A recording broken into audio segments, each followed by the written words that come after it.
Olá, estamos começando mais um Ponto de Vista, sempre ao vivo aqui pela Santa Cecília TV, 1h30 da tarde, uma tradição da discussão política e do debate aprofundado dos assuntos, os temas importantes que a gente acompanha aqui no dia a dia da cidade, da região metropolitana, saúde, educação, meio ambiente, o transporte, a segurança pública, uma questão complexa que já virou novela, né? Uma lenda urbana, que é a questão da ligação seca entre Santos e Guarujá.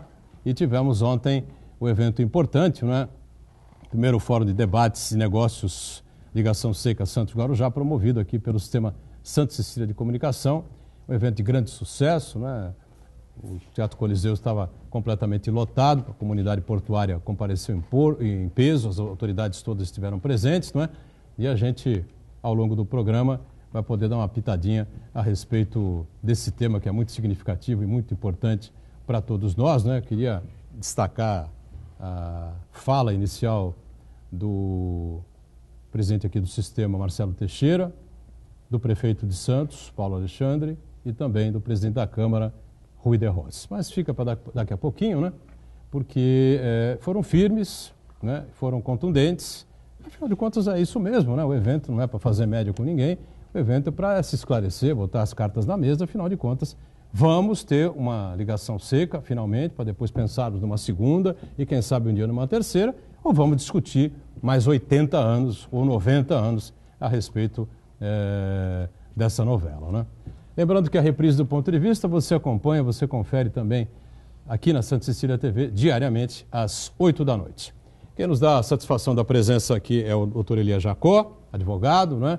Ele que é promotor aposentado e participa e colabora nesta edição do Ponto de Vista. Prazer revê-lo, tudo bem, doutor Elias? Prazer, Edgar, meus queridos amigos, Armando, Marcos.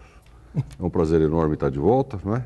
De vez em quando a gente aparece aí. É muito bom. Estou à disposição dos senhores e senhoras telespectadoras aí para o que for que der e vier. Útil. Verdade. Doutor Armando de Matos, advogado também da área criminal, mais uma vez colaborando com a gente aqui no Ponto de Vista. Prazer revê-lo, Armando. Muito obrigado, Boturão, mais uma vez estar aqui com os seus telespectadores, com o Santana, com você e hoje com o professor Elias Jacó, que os que são ligados ao direito, especialmente ao direito penal, o professor Elias Jacó foi praticamente professor de todos eles, né? Quase todos. Quase todos. Então é um Teve prazer alguns estar ruizinhos aqui. que não foram meus alunos, né? Então é um prazer muito grande estar aqui ao lado de vocês. E o Marcos Santana está lá na ponta, sempre atento às redes sociais, às transmissões nossas aqui do Ponto de Vista e a sua participação sempre importante aqui conosco. Tudo certo aí, Santana? Tudo certo, boa tarde a todos. Armando, e todos nós que participamos e acompanhamos o Ponto de Vista também somos, de certo modo, alunos do professor Elias. Sim, é verdade. Eu quero Acho que em matéria de jornalismo eu tenho muito que aprender com você. Eu quero cumprimentar você que nos acompanha ao vivo, convidar você a participar do programa também, mandando sua pergunta, crítica, sugestão pelo Facebook.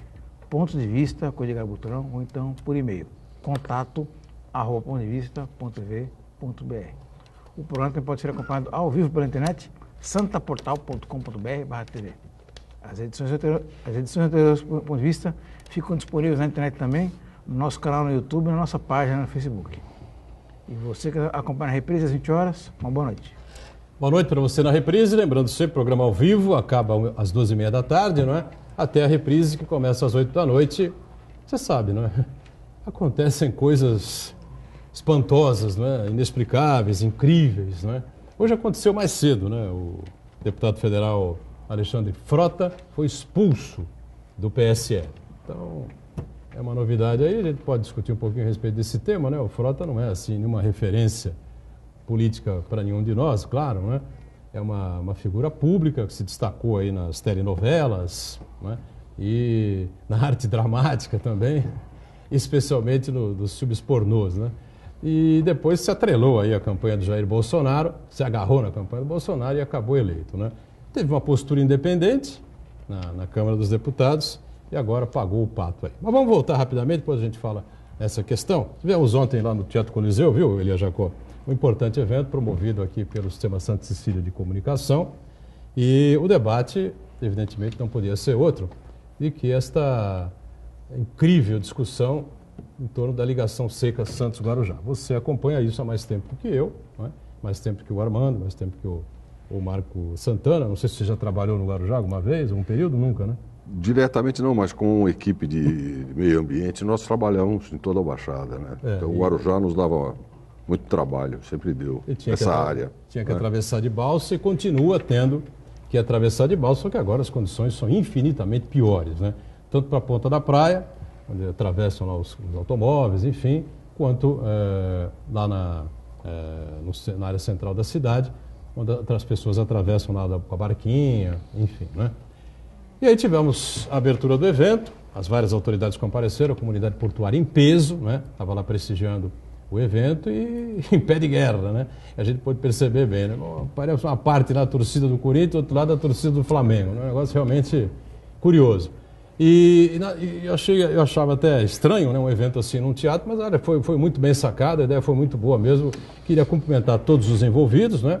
Família Teixeira, como sempre preocupada aí com as coisas da cidade e da região, e o bom time nosso aqui da Santa Cecília TV, que com toda a sua equipe envolvida, promoveram e realizaram um evento muito interessante e muito importante.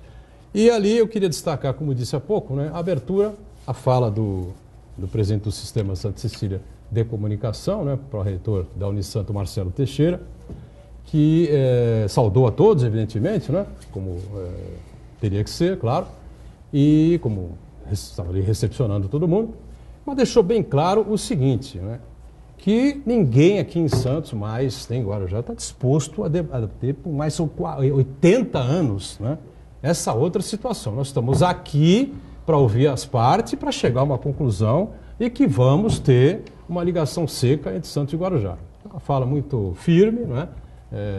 Contundente, como foi o presidente da Câmara, Marcos de Rossi, mais ou menos na mesma linha também, né? Claro, com uma empolgação maior, né? Marcelo Teixeira de uma maneira mais serena, e o Rui de Rossi, como é do seu feitio, um tom mais elevado, uma empolgação maior na sua fala, e em nome da Câmara, né, deixando claro também que os vereadores estão ali para cobrar das autoridades a efetivação dessa obra. E na mesma linha foi o prefeito Paulo Alexandre Barbosa, inclusive dizendo que teve uma conversa em Santos, né, quando num outro evento portuário o governador Dória esteve aqui, e o Dória tinha deixado claro a ele o seguinte, que tinha intenção de realizar essa obra e tinha questionado ao prefeito, né, o que é que ele achava, qual era a posição dele em relação ao tema, e ele deixou claro que até usou um termo mais ou menos nesta linha, né, aquilo que é perfeito, né, acaba não existindo. Então, antes do perfeito, é melhor o que está feito, né? Quando você não vai discutir o sexo dos anjos eternamente, é melhor você construir aquilo que está na mão. Tá? Então, as possibilidades econômicas, né, econômico-financeiras da realização da ponte, elas estão praticamente solucionadas, né? A Ecovias faz a obra, ligando Via Anchieta a Domênico Rangoni, dentro do município de Santos, vamos deixar isso bem claro, né? Com um acordo formado entre o governo do estado também, a prefeitura, claro, Marinha já deu o seu ok, os outros órgãos importantes também, falta, claro, a questão ambiental. E aí existe um outro lado, que é a Codesp, a Companhia Dox, o presidente da Codesp e um grupo de outras empresas, empresários, enfim, que acham que a ponte vai travar aí, ou pode travar o crescimento, o desenvolvimento do restante do porto, querem que seja feito um túnel, enfim, mas não dizem, em hipótese nenhuma, da onde vai sair o dinheiro do túnel, porque o túnel realmente acaba saindo mais caro do que a ponte, enfim. É uma situação chega a ser vergonhosa, né? O Marcelo Teixeira foi muito feliz na abertura quando disse o seguinte, vamos para o interior do estado, né? Eu já disse isso aqui 1 milhão de vezes, né? Cada dia é um aeroporto diferente, cada dia é um túnel diferente, um viaduto diferente, uma ponte nova, não é? Os acessos, né, às cidades vão ficando cada vez melhores e cada vez mais rápidos, enfim. E a gente aqui, meu caro doutor, professor Elias Jacó, a gente não vê nada, né? Essa é a pura realidade. Então, o foco do evento foi esse, né? Por isso eu cumprimento a organização do evento, né? A família Teixeira, por ter realizado, a todos que estiveram presentes. Acho que o resultado, evidentemente que não saímos com um resultado pronto lá do que vai ser feito ou não, mas acho que a coisa acabou sendo bem encaminhada, né? O que não é possível, quase que em 2020, a gente tendo que trabalhar em Guarujá, estudar em Santos, enfim, e depender da balsa, né? Claro, depender de um serviço obsoleto, que não tem mais para onde melhorar.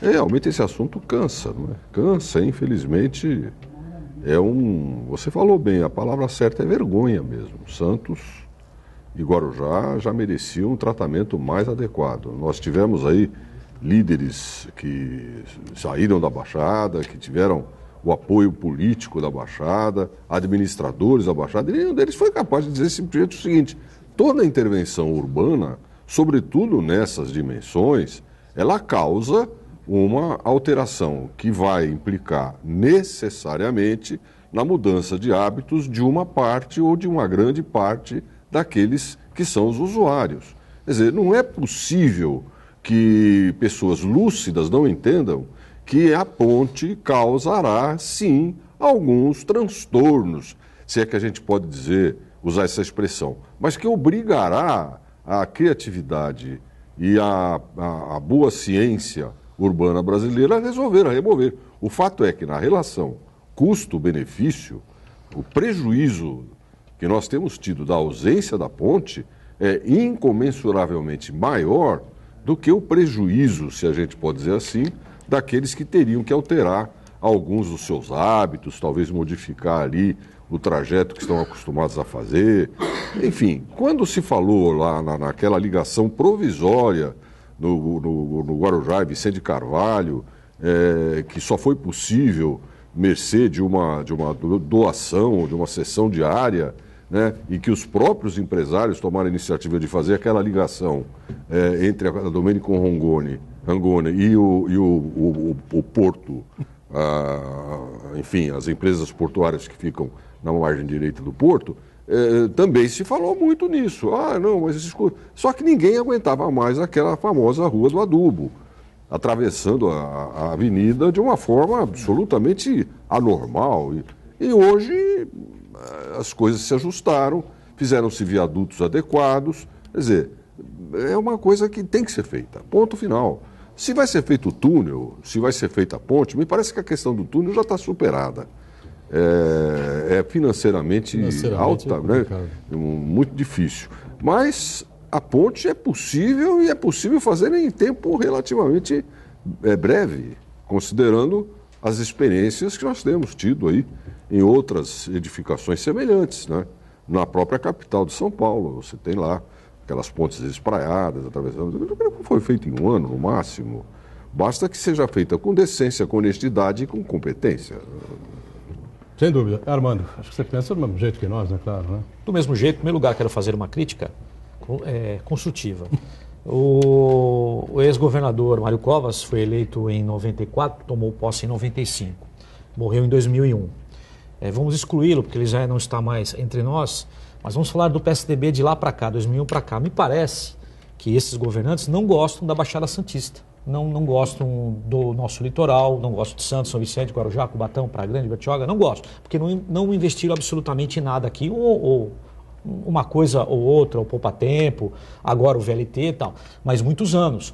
Já fizeram maquete, colocaram em shopping, já venderam isso para a população, que seria feita a ponte. Não importa se é a ponte, como disse o professor Elia Jacó, a ponte ou o túnel, não importa.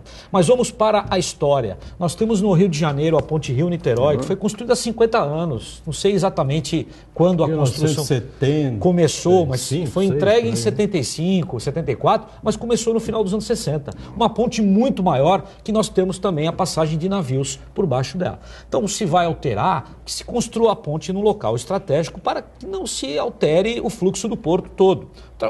Outra coisa, isso é uma questão de sobrevivência da nossa região. Aqui é uma cidade portuária, Santos e Guarujá, em que pese Guarujá ter aquele apelo do turismo, né? Muitos hotéis, não tanto quanto Santos, né? Mas tem o apelo da cidade, das praias, mas a sobrevivência, porque o Santos... muito importante que o santista saiba, a cidade depende exclusivamente do porto. A própria prefeitura depende exclusivamente disso, dos impostos, etc. E se nós não pensarmos para as próximas gerações, digo 20, 40, 50, 100 anos, nós vamos ficar ultrapassados e a operação portuária passará a ser feita em outras cidades. próximas, Itajaí, por exemplo, Rio de Janeiro, etc. Então é uma questão de sobrevivência. E por outra coisa, os modais, né? Nós temos aí na Europa o trem, pensar na ponte com o trem, falar, mas isso é muito caro. Em Portugal, a ponte que faz a ligação da cidade do Porto, a Vila Nova de Gaia, que é um bairro lá do outro lado, a ponte tem mais de 100 anos, professor, e passa trem. Mas lá não é só uma, são 6 pontes, algumas mais novas, mas a mais antiga tem mais de 100 anos. Então é possível ser feito, vontade do empresariado, do governo, e o que vai falar, mas vai cobrar? Vai cobrar o pedágio. Mas em vez de o senhor ficar 1 hora, 1h30, 2, no final de semana, 3 horas na fila, o senhor paga o pedágio e atravessa imediatamente. E paga pedágio igual? E paga pedágio igual, a mesma coisa, vai facilitar, até pessoas daqui vão querer morar lá no Guarujá e de lá para cá, serviço médico, tudo vai melhorar. Agora, depende da boa vontade, mas é uma questão de sobrevivência, essa ponte, para gerações futuras. Edgar, eu não vou nem cair no mérito da questão portuária aí, se a construção da ponte vai inviabilizar a expansão do porto, que parece que houve um impasse aí nesse encontro de ontem, né? Mas eu queria falar sobre a questão da mobilidade urbana.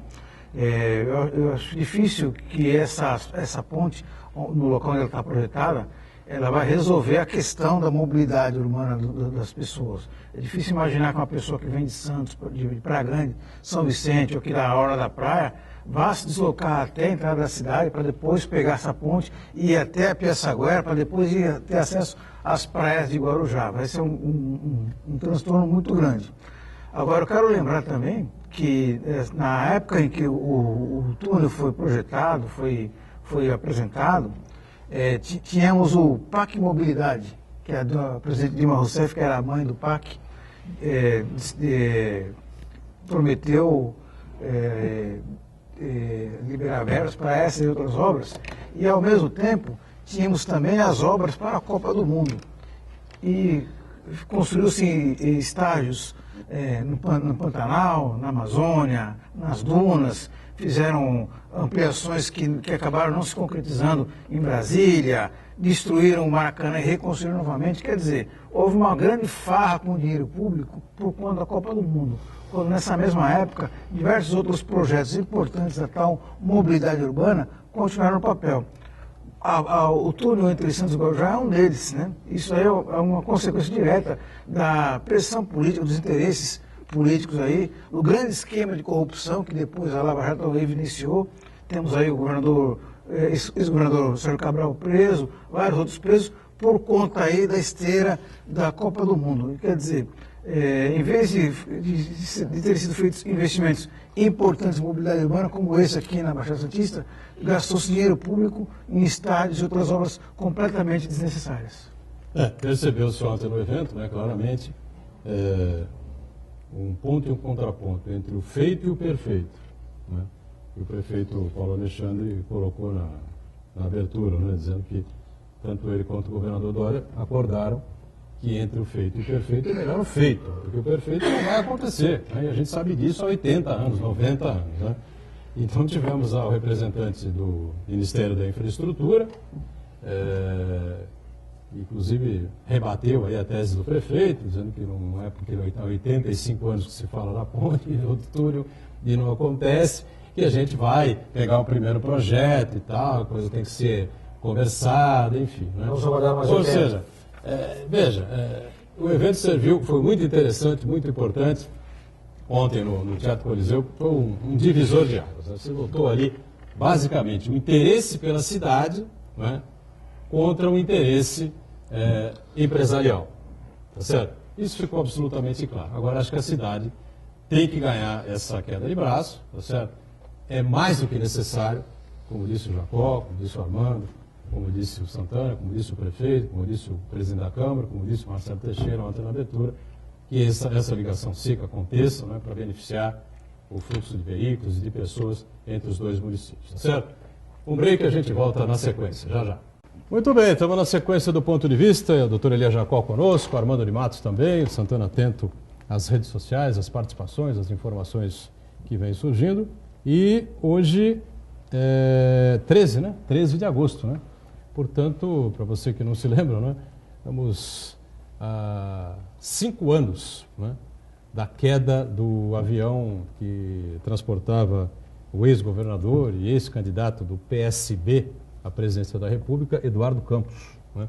Avião que ia pousar em Guarujá, né? Vinha do Rio de Janeiro. Curiosamente, o Eduardo Campos estava em campanha, já estava em campanha eleitoral, ou pré-campanha ainda, né? Mas a Globo, Jornal Nacional, já vinha entrevistando, né, os candidatos, e ele vinha de uma entrevista ao Jornal Nacional, exatamente, né? Onde foi sabatinado lá não lembro se já era Renata Vasconcelos, com certeza já era o William Bonner, né? E ele participou da entrevista, enfim, e na manhã do dia seguinte, isso no dia 12, na manhã do dia 13 de agosto de 14, tomou o avião e veio para um evento, né, sobre Porto, né? Seria realizado lá no Sofitel, em Guarujá, né? Lamentavelmente, o voo teve uma série de problemas, arremeteu, né, na chegada a Guarujá, e eu não sei exatamente o que o piloto tentou fazer. Nós trouxemos aqui no programa anterior que tínhamos na casa um cidadão experiente em aeronáutica, um ex-piloto também, que deu algumas explicações, enfim, né?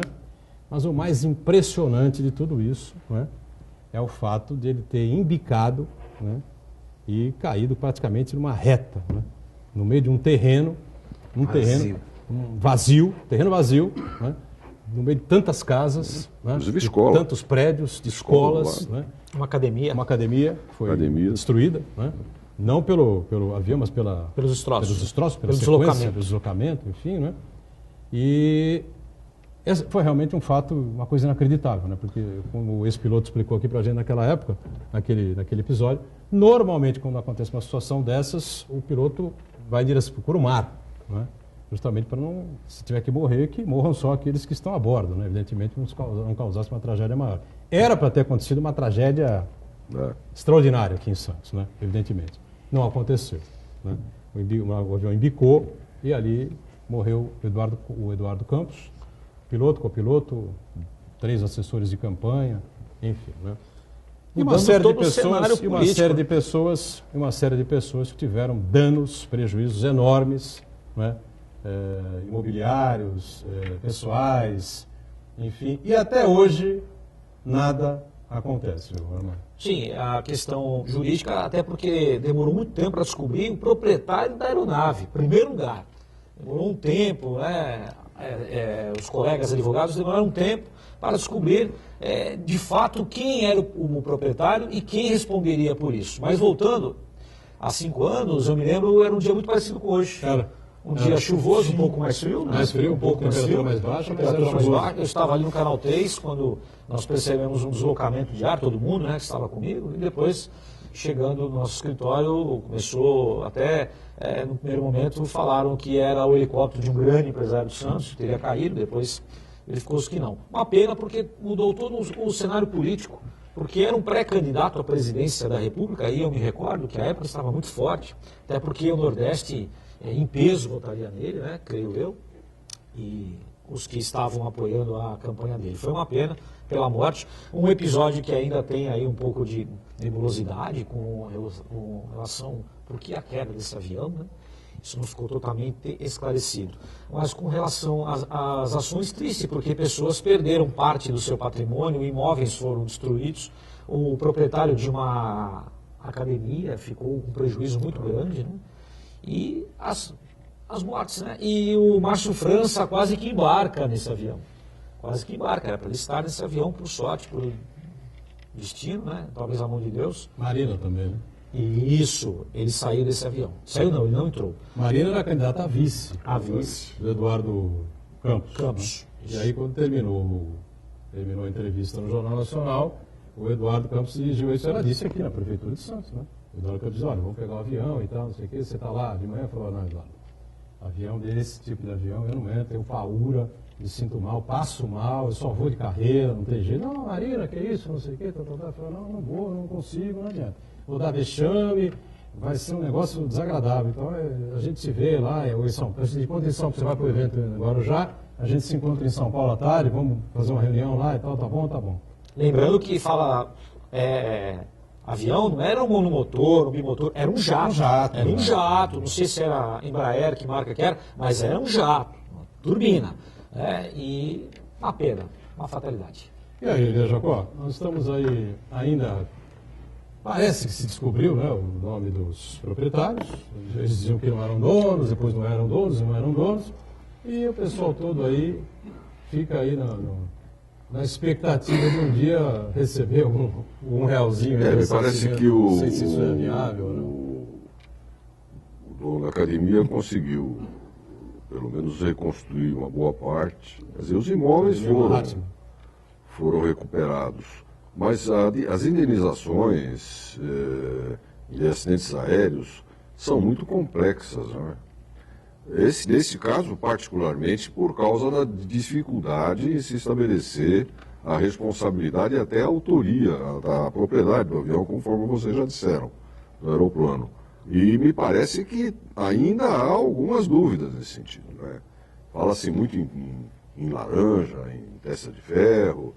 Enfim, é uma questão que vai ficar assim, como a do Teori Zavascki, e de outros casos que nós tivemos, vai alimentar durante muitos anos as teorias da conspiração, que são tão frequentes no Brasil, né? Quem sabe a gente consiga lidar isso algum dia como lidam os norte-americanos. Fazem lá um filme, escrevem um livro, né? Fazem aquelas críticas àquele sistema todo, a gente se diverte e o tempo passa. Sabe? Algo acrescentar? Além da familiar em si, né? Das famílias em si, né? A gente sente os reflexos da perda política do Aerocampos até hoje, porque naquele cenário, 2014, havia uma polarização muito grande entre o PT e o PSDB, Dilma e Aécio Neves, né? E a gente percebe que... O Eduardo Campos era PSB. Era PSB, era PSB. E o Eduardo Campos, ele se apresentava ali como uma terceira via. Né? Era uma boa opção para quem não queria nem o PT nem o PSDB.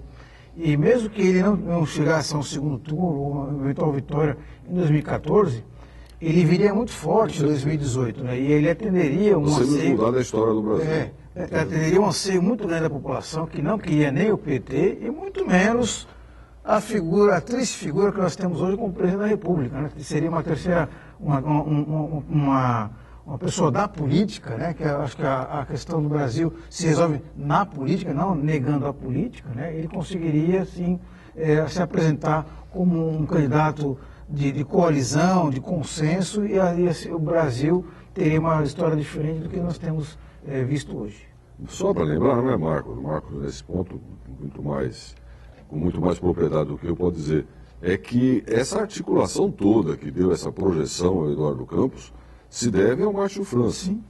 E o Márcio França teria uma projeção nacional muito maior do que ele teve, até porque, na ocasião, essa articulação enfrentou a articulação do PSB vinculada ao PT. Não sei se lembram, o presidente do Partido Socialista Brasileiro não aceitava de jeito nenhum Eduardo Campos, ele queria fazer uma coligação com a Dilma, e o Márcio enfrentou isso e conseguiu fazer com que o Eduardo Campos se tornasse o candidato forte que se tornou. Não obstante Pernambuco fosse uma área, um território livre, não é? Da esquerda, sobretudo do PT. Isso. Agora, tanto que na época, no dia em que ocorreu o acidente, o Márcio França ficou extremamente abalado. Ele estava aguardando no aeroporto o avião e ele soube disso, ele ficou extremamente abalado. Naquela ocasião, me lembro muito bem, eu conheço pessoalmente, ele quase deixou de vez a política e não dá mais, né? Mas é que o Márcio França ele tem uma resistência muito grande nessa área e acabou superando. Essa é uma colocação importante também para a história de São Paulo. Só prolongando a especulação, né, sempre ainda na base do e se, né? E se o Eduardo Campos estivesse vivo, ele disputaria a eleição presidencial de 2018, e isso aí teria um reflexo direto na eleição para governador. Exatamente. Que uma coisa que foi determinante na derrota do Márcio França foi a capacidade, a competência do João Dória de colar nele a pecha de PT, né, de esquerdista, né?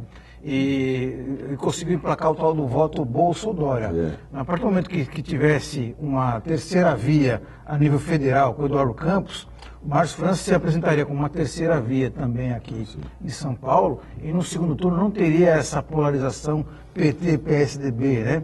Então o Márcio França teria muito mais condição de alcançar a vitória do que teve na eleição. Tive o prazer de conhecer, vocês todos aqui tiveram, tive o prazer de conhecer pessoalmente o Eduardo Campos. Não, eu não tive. Eu tive o prazer, apresentado pelo Márcio França lá na churrascaria Tertúlia, um evento do PSB, quando tivemos aqui naquele ano a realização do evento das prefeituras paulistas, como é que chama? Congresso Paulista de Municípios, né?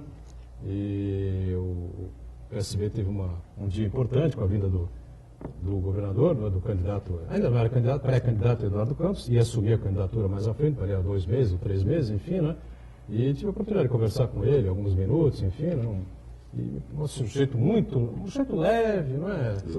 Tranquilo, de boa fala, enfim, uma visão diferente aí do país. Se seria presidente, se não seria presidente, se coisas iam aparecer contra ele, como andaram aparecendo aí mais à frente, enfim, né? Isso a gente não pode saber. Uma pena, uma perda irreparável para a política brasileira, que caminhou com uma situação muito pior. Bom, voltando à nossa dura realidade, o deputado Alexandre Frota foi expulso hoje do PSL, viu, Elias Jacó? Uma informação curiosa, mais curiosa do que importante, né? Embora eu já disse aqui várias vezes, né, quando eu me decepciono, falo, e quando eu me surpreendo favoravelmente, também sou o primeiro a assumir aqui, né? Achava o Frota péssimo candidato, né? Não tinha nada a ver com a política, com o Congresso Nacional, mas se revelou uma pessoa, pelo menos, decente, honesta, correta, e que tinha lá objetivos, né, como deputado federal, e persegue aí esses objetivos. Viu o governo indo por um rumo aí, na minha opinião, inaceitável, a história lá do cidadão nos Estados Unidos, lá, o homem de Virgínia, lá, o Olavo de Carvalho, né, conduzindo alguns ministérios, enfim, e outros equívocos, outros erros, truculência do presidente da República, coisas que ele não aceitava, né? Num programa da Rádio Bandeirantes recentemente, deu nota 4 para os 6, 7 meses do governo, 7 meses do governo Bolsonaro. Por sinal, uma excelente entrevista. E aí comprou o ódio do presidente e do partido. Mas, honestamente, me surpreendeu positivamente esses primeiros momentos do Frota como deputado federal. Não sei se... Olha, eu talvez na contramão da história, acho que o Alexandre Frota foi uma revelação surpreendente, de fato. Eu presenciei, assisti toda a entrevista que ele prestou, que ele deu à Rádio Bandeirantes, e fiquei absoluto. Ele deu 2 entrevistas, né? E uma num programa que tem um carimbo muito forte do governo, que é aquele programa das 5 horas da tarde, né? E tem lá o Cláudio Humberto, que é um defensor ferrenho do Bolsonaro e das coisas do governo. E o Alexandre Frota me surpreendeu pela articulação, pela franqueza, pela capacidade, inclusive, de se comunicar e de serenidade dele. Ele realmente é coerente. Olha, eu acho ele uma das melhores revelações desta Câmara. O problema dele ter sido isso ou aquilo, sabe? Eu não sei se isso aí é algo negativo ou positivo, isso não importa. Importa é que, por acidente ou não, foi eleito um excelente deputado. Eu fiquei muito bem impressionado com ele. Diga, nós temos essa mania aqui no Brasil de ficar fazendo estigmas, né? E realmente, uma pessoa que se mostrou muito capaz, muito lúcido. Deputado não é porque ele fez novela, fez filme erótico. Na Itália elegeram o Cicciolina nos anos 80, quem lembra disso? Lembram? Cicciolina? Anos 80. Os Estados Unidos elegeu... Foi presidente do Milan, que é mais pornográfico do que isso. E lá nos Estados Unidos elegeu também artista, né? O Reagan. Ele foi artista. Então por quê? Porque é uma pessoa que aparece, tem muita mídia. E hoje, com as redes sociais, mais ainda. Então, desculpa, o deputado elegeu-se através disso. Passou a fama, como o Tiririca, a mesma coisa. O Tirica, a mesma coisa, era um palhaço, aparecia lá na televisão, brincava com as crianças, foi eleito com uma votação expressiva. E o Frota a mesma coisa. Agora, diferente, fala bem, é articulado, tem a ideia dele, não é porque o partido mandou, não, ele tem a ideia dele, fixa, olha, quando é para elogiar, o faz, quando é para criticar, também o faz. Então, mandaram embora, tiraram ele do partido, eu acho que foi um péssimo negócio, hein? Eu entendo que para o partido foi um péssimo negócio. Sem dúvida, ele vai para o DEM agora, vai reforçar o time do Rodrigo Maia. Troféu, né? Foi um troféu, será convidado para outros partidos e tem voz. E por incrível que pareça, sabe mexer nisso aqui, né? Se articula, rede social, e o jovem, o futuro, né, que hoje tem 15, 16, 17 anos, que vai votar futuramente, ele fica aí na rede social, conhece, é uma pessoa que tem muita articulação. Eu entendo que foi uma mancada ter tirado esse deputado do partido. Entendimento meu. Acho que vão consagrá-lo, né, na verdade, né? Como o Santana falando troféu, se não foi um troféu, foi uma medalha, né, que deram a ele como um deputado independente, né, que tem as suas próprias ideias, seus ideais, enfim, e que não aceita, não concorda. A questão que pode ser colocada aí é que o Frota fez algumas indicações à Secretaria... Politicamente falando, ele foi desvalorizado. Né? Fez algumas indicações e as pessoas foram nomeadas para lá o audiovisual, enfim, né? E ele garante, né, que eram pessoas que já tinham passado por Globo, por SBT, por Record, enfim, pessoas experimentadas, experientes, né, nesse tema. Não era ninguém que ele tinha sacado do bolso, enfim. E por uma mexida lá, por uma olavada qualquer, né, do marginal lá da Virgínia, e ele acabou tendo foi surpreendido com a demissão dessas pessoas que foram deslocadas, seriam deslocadas não sei para onde agora, e que outros foram colocados no lugar sem ter o mesmo currículo, a mesma capacitação, enfim, ele ficou revoltado com isso, e aí deu um passo para trás em relação ao governo do presidente Bolsonaro, né? Mas colaborou muito, como disse na segunda-feira no Roda Viva, ontem, né?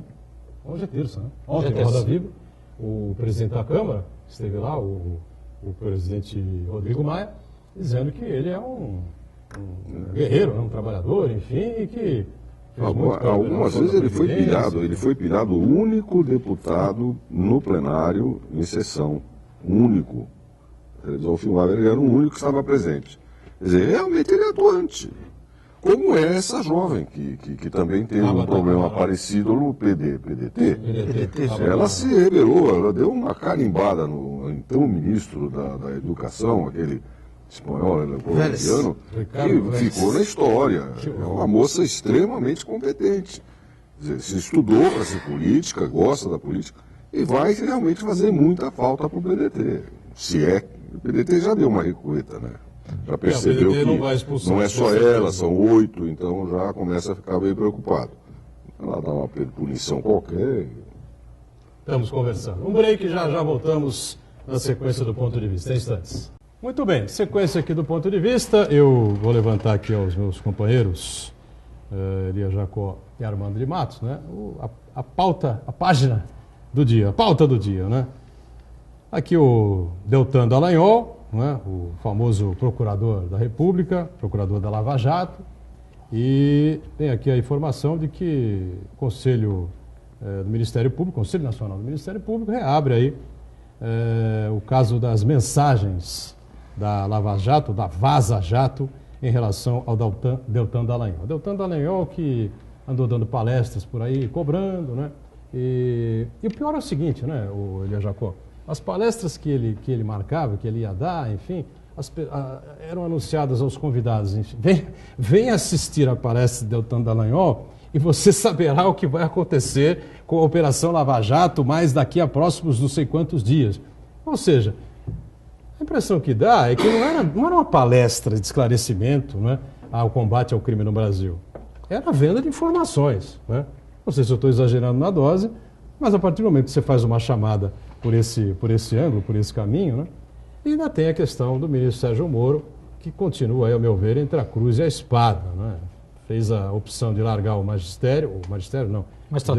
magistratura, e acabou assumindo o cargo de ministro do governo Bolsonaro, ou beneficiado diretamente pela não participação de Lula nas eleições do ano passado, e agora Tiro para todo lado, tanto que o projeto que ele encaminhou ao Congresso Nacional, à Câmara dos Deputados, de combate à corrupção, combate à violência, essa coisa toda, a criminalidade, está completamente congelado até o momento, né? Como é que você está vendo esse caminhar aí das coisas? Olha, em primeiro lugar, eu acho que a gente deduz muita coisa que não foi feita, não foi dita e tal. Isso eu quero reparar bem, né? Claro. Em nenhum momento existem evidências claras ou nítidas de que nas eventuais palestras do Deltan ele tenha avançado na informação de coisas que eram objeto de investigação. Até porque se ele tivesse feito isso, ele teria um erro estratégico enorme, primário para qualquer promotor, que é o de entregar o ouro para o bandido. Quer dizer, não se faz isso, não existe isso. Então, eu já faço essa separação. Em segundo lugar, uma coisa é o comportamento do Procurador da República de acordo com os princípios, inclusive éticos, do próprio Ministério Público Federal, do próprio Ministério Público. O Ministério Público tem uma lei orgânica, tem um órgão de controle externo, e a conduta dos promotores ela é pautada, ela não é uma conduta igual a dos advogados. O advogado tem liberdade, faz o que quer, inclusive de criar situações que prejudicam o seu cliente, como me parece acontecer com a maioria dos advogados do Lula, que só fazem um discurso político e não trazem contra-evidências, contra-provas, e estamos conversando. Mas isso é problema deles, é uma estratégia deles. O Ministério Público não pode fazer isso. O Ministério Público tem que se pautar por um conjunto de regras éticas, porque o Ministério Público, como o nome está dizendo, é público. Ele defende os interesses públicos da sociedade. Portanto, nesse aspecto, me parece que, independentemente do que se vazou, do que se vai vazar, e também me parece uma estratégia, eu não diria criminosa, mas altamente comprometida, porque não se vaza isso por conta-gotas, de acordo com os acontecimentos e tal. Se realmente fosse uma coisa séria, eles teriam feito isso de uma forma também mais séria, teriam levado isso ao Supremo Tribunal Federal formalmente, enfim, não é?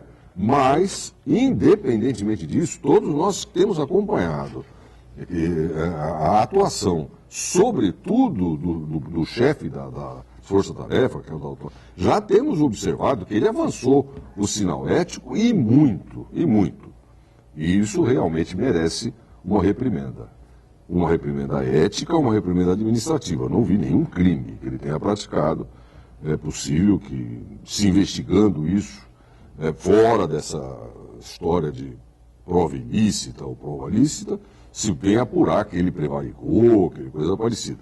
Mas, até agora, o que existe são infrações éticas nítidas, que podem gerar uma sanção disciplinar importante, e pode chegar até a suspensão ou ao afastamento dele da função que ele está exercendo. Até o que não vai alterar... Até a disponibilidade.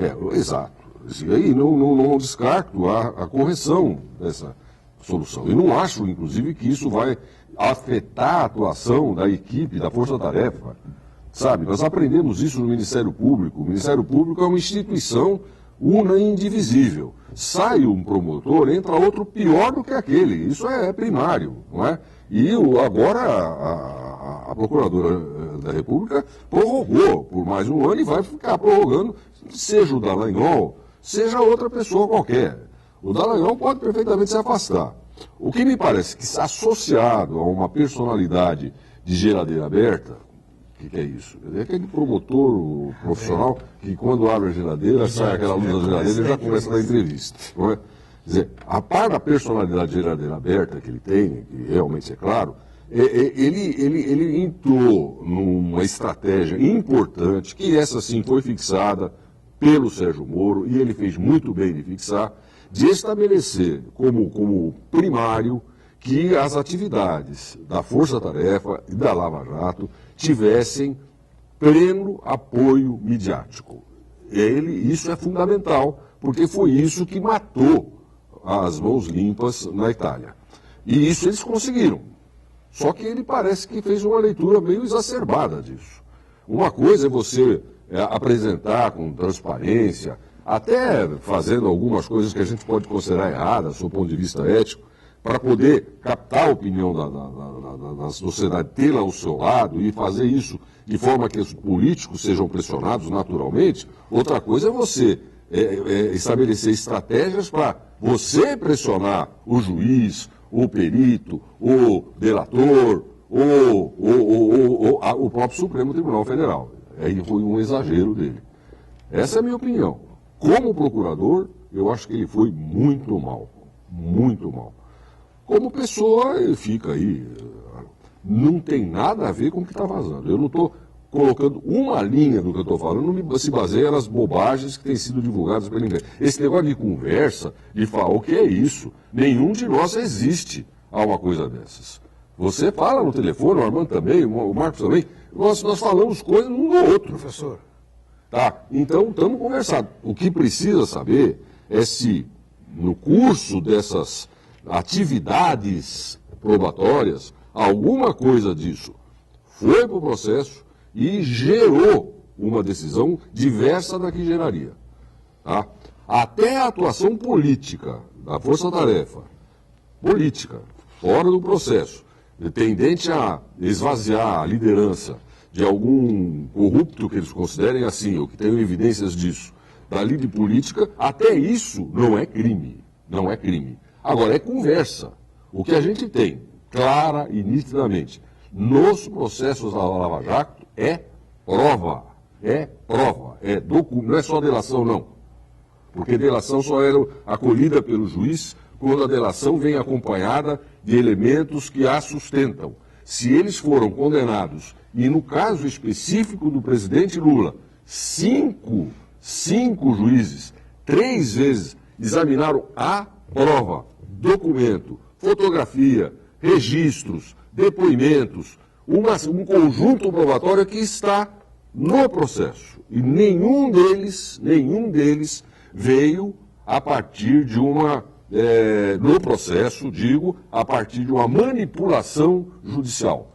O juiz, no processo, o juiz presidiu o processo publicamente. As pessoas perguntaram o que queriam perguntar. Ele indeferiu o que ele devia indeferir.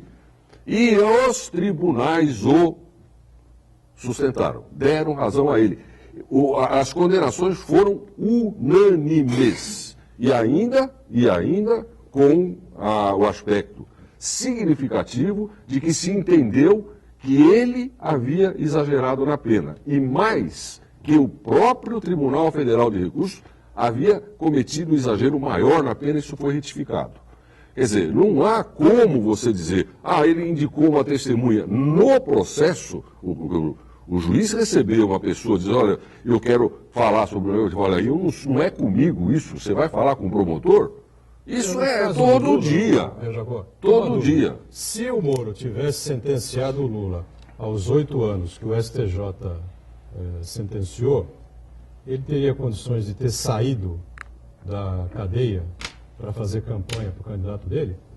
Não. Não teria tempo? Não foi o Moro que mandou prender ele. Vamos deixar claro isso? Não.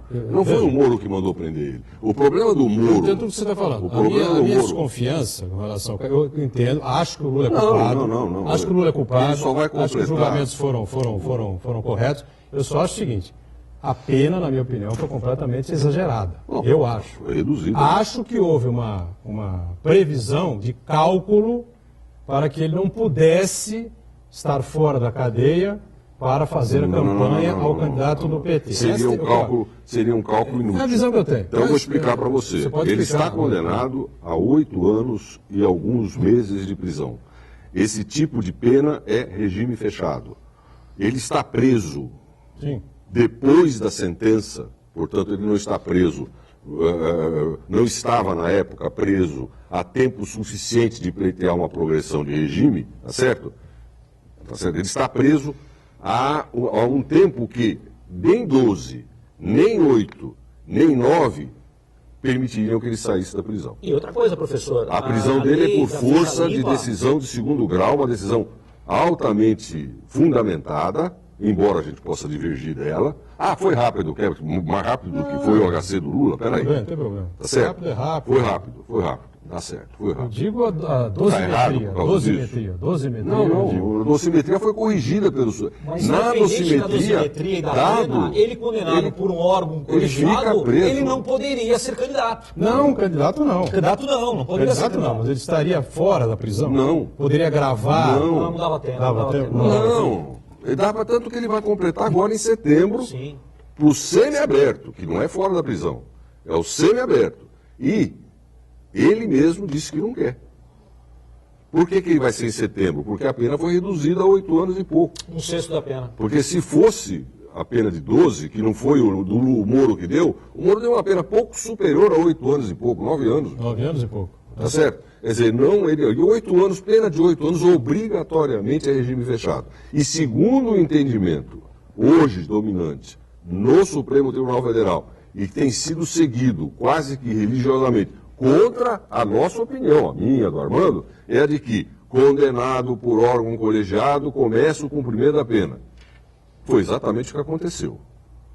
Então não tem nada nisso. O que poderia eventualmente ser explorado, e isso acho que é problema fora do processo, é o fato de que eles tenham produzido alguns vazamentos que desmoralizaram o Lula, como desmoralizaram a Dilma. Tentaram desmoralizar, porque não conseguiram.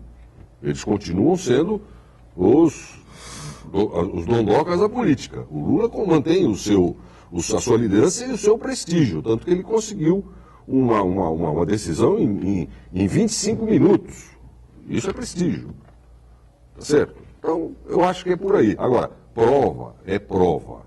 Se alguém foi suspeito se no processo fez de uma prova um instrumento particular de satisfação da sua suspeição.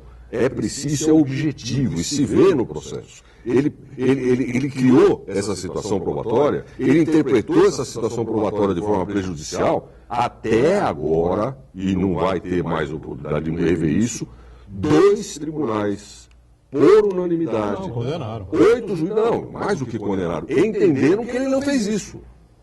Até porque antes das decisões de mérito, desculpe se eu estou falando muito, antes das decisões de mérito, já havia sido discutida essa questão da suspeição dele e tal. O fato dele ter, depois disso, depois de ter dado a sentença, no processo que ele presidiu, ter aceitado o ministério, não o faz suspeito daquilo que ele realizou.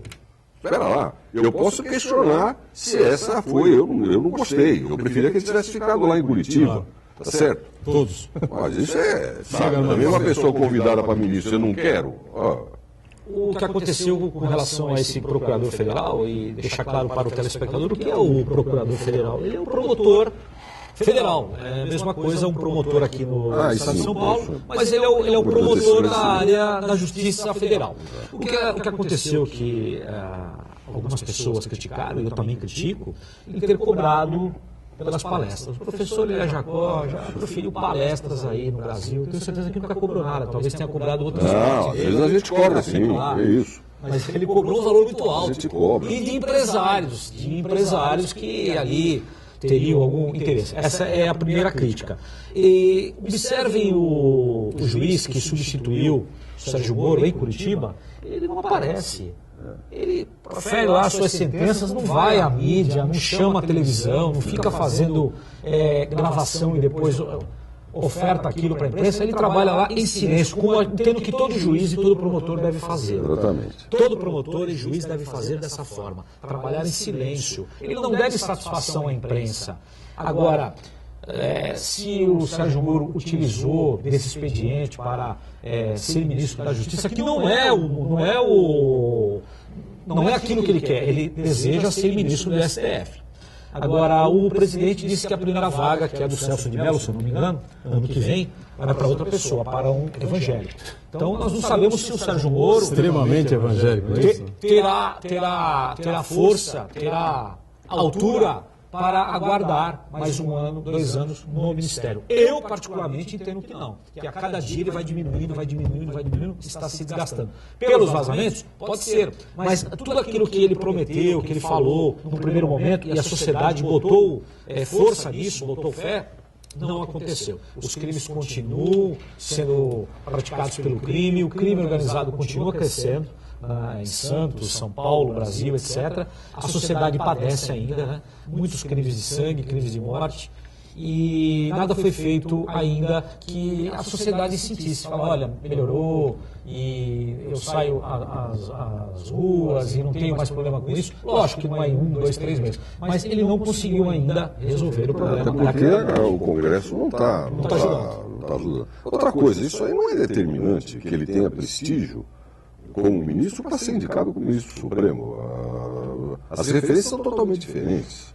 O Sérgio Moro tem preparo de alta capacidade, inclusive um especialista, o melhor especialista brasileiro em lavagem de dinheiro. O homem que assessorou a ministra Rosa no processo do mensalão. E ela, alguém duvida de que ela foi uma das juízes que mais se destacou, embora ela seja juíza do trabalho? Agora, esse é problema dele. Eu não vejo em que isso vai prejudicar o que ele fez como juiz. Pelo amor de Deus, se fosse assim, ninguém poderia ser ministro de coisa nenhuma. Não, eu também acho. Agora vai o presidente da República e diz, você não quer ser ministro da Justiça? Fala, não, muito obrigado. Muito obrigado, eu não quero. Jogou a carreira fora. Eu não quero. Não sei se eu teria essa opção, acho que não teria. Jogou a carreira fora para ser ministro, pô. Mas ministro pode acabar amanhã, né, Jacó? O presidente vai lá, ministro é a vida toda, nossa. O cara sai de lá, vai advogar, vai fazer consultoria, não, que isso, é o auge de uma carreira. Muito bem, né, Jacó? Obrigado por estar conosco. Armando Limaça também, obrigado, sempre participações importantes aqui. O Santana Idealmente conosco e a gente com você de segunda a sexta, ao vivo, ponto de vista, 1h30 da tarde. E a nossa reprise sempre a partir das 8 da noite. Obrigado, valeu, gente. Tchau.